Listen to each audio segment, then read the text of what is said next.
Ya, kembali lagi di Newsroom pemirsa, kami masih membahas bursa Menteri Generasi Milenial. Mas Arief, menurut Mas Arief, sektor kementerian apa yang lebih cocok atau paling cocok dipimpin oleh seorang milenial?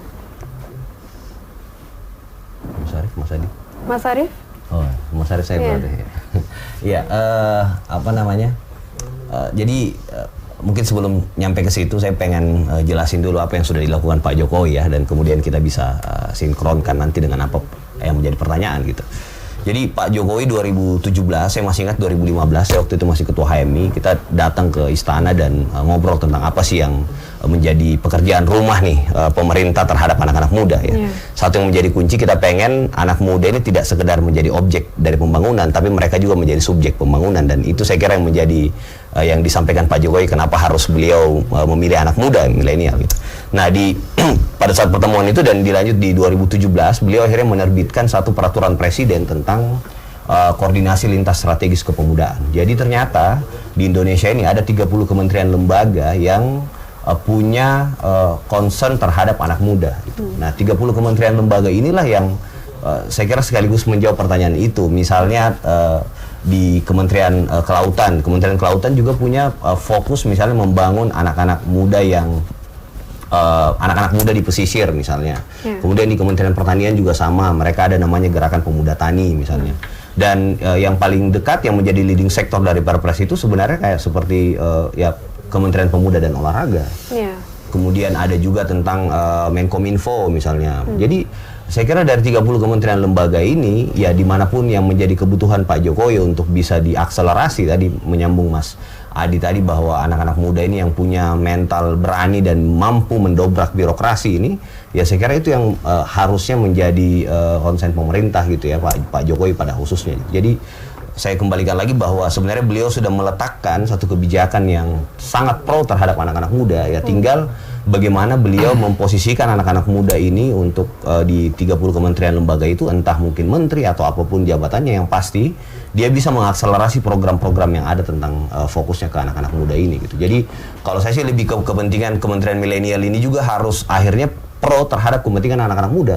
Kalau mereka misalnya anak milenial tapi tidak punya gambaran gitu, atau tidak kebijakan-kebijakannya tidak pro terhadap anak-anak muda, ya saya kira sama aja gitu. Karena tadi mengingat postur dari anak-anak muda ini ada sekitar satu dari 4 orang Indonesia itu anak muda gitu. Jadi 63 juta kalau nggak salah. Nah makanya ini yang harus menjadi fokus dari apa namanya pos-pos yang nanti bakalan diisi gitu. Tapi menurut Mas Arief sendiri, sektor kementerian apa yang paling cocok dan kenapa?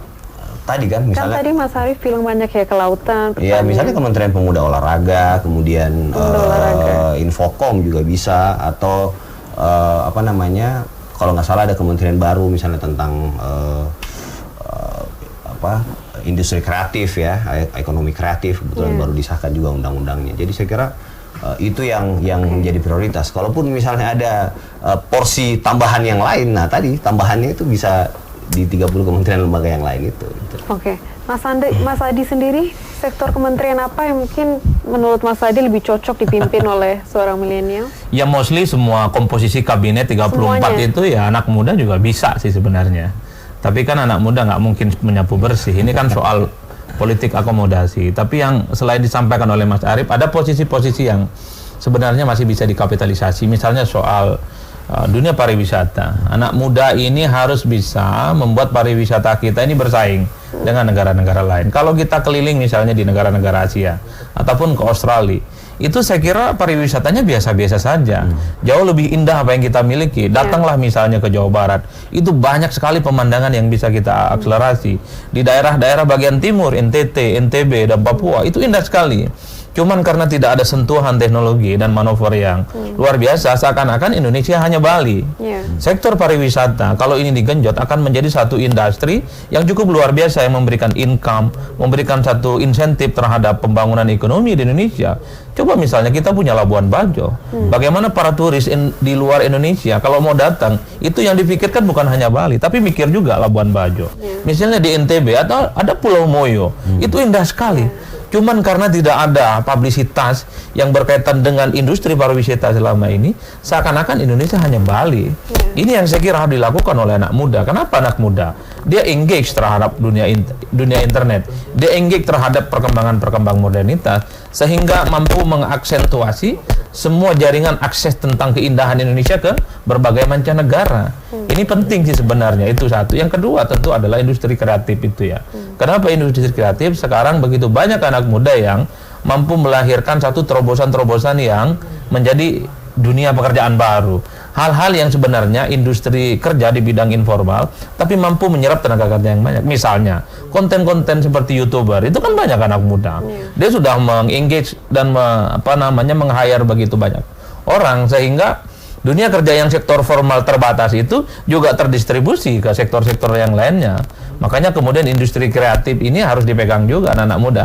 Maksud saya begitu, Mas Arief. Artinya kalau yang lama sudah ada vakemnya, tapi kalau ada pos-pos kementerian yang memang selama ini tidak bisa diterobos, disitulah anak muda yang harus masuk menurut saya. Karena ada satu manuver, karena ada satu terobosan-terobosan yang sebenarnya tidak pernah kebayang gitu, tapi kemudian menjadi suatu hal yang luar biasa. Apalagi Mas Arief mantan PBHMI, kuncinya satu gitu, yakin usaha sampai gitu. Mulai aja dulu dari satu perubahan, maka akan lahir satu terobosan-terobosan baru. Bukankah 1000 langkah itu pasti akan dimulai dari langkah yang pertama? Ini yang saya kira bahwa milenial menjadi penting, tapi harus hati-hati juga cara penempatannya. Kalau ditempatkan pada postur kementerian yang memang tidak bisa dimanuver oleh teman anak muda, ya anak muda nggak ada bedanya dengan yang lainnya. Ada sektor yang sebenarnya menjadi vision, menjadi style anak muda yang ini bisa dikapitalisasi gitu ya, untuk membuat satu industri baru, manuver-manuver baru, sehingga mampu turut serta dalam pembangunan Indonesia ke depan. Saya melihatnya sektor pariwisata, industri kreatif menjadi suatu hal yang cukup seksi, yang mesti menjadi perhatian serius Menteri Muda ke depan. Ya karena sekali lagi anak muda ini penuh dengan ide-ide besar, nggak pernah tidur jam 9 malam, tidurnya jam jelang subuh gitu, paginya juga jalan lagi. Artinya hidup, mati, dan pikirannya itu adalah bagaimana membangun bangsa ke depan, bukan disibukkan dengan hal-hal lain yang justru membuat kehidupan bangsa ini sedikit terhambat. Saya sih melihatnya begitu. Ya, dan generasi milenial juga mungkin dibutuhkan untuk menyelamatkan lingkungan ya Pak. Jadi pengurangan plastik dan pengurangan plastik, illegal logging, kebakaran hutan, dan seterusnya. Kalau anak muda yang pegang, saya kira insya Allah akan semakin mantap ya, kira-kira begitu. Ya, tapi visionnya itu yang saya tadi tones-nya. Ada 2 sektor kementerian yang cukup strategis lah. Ya. Oke, baik Pak Adi, kami akan lanjutkan dialog ini setelah jeda yang satu ini. Pemirsa, tetaplah di Newsroom.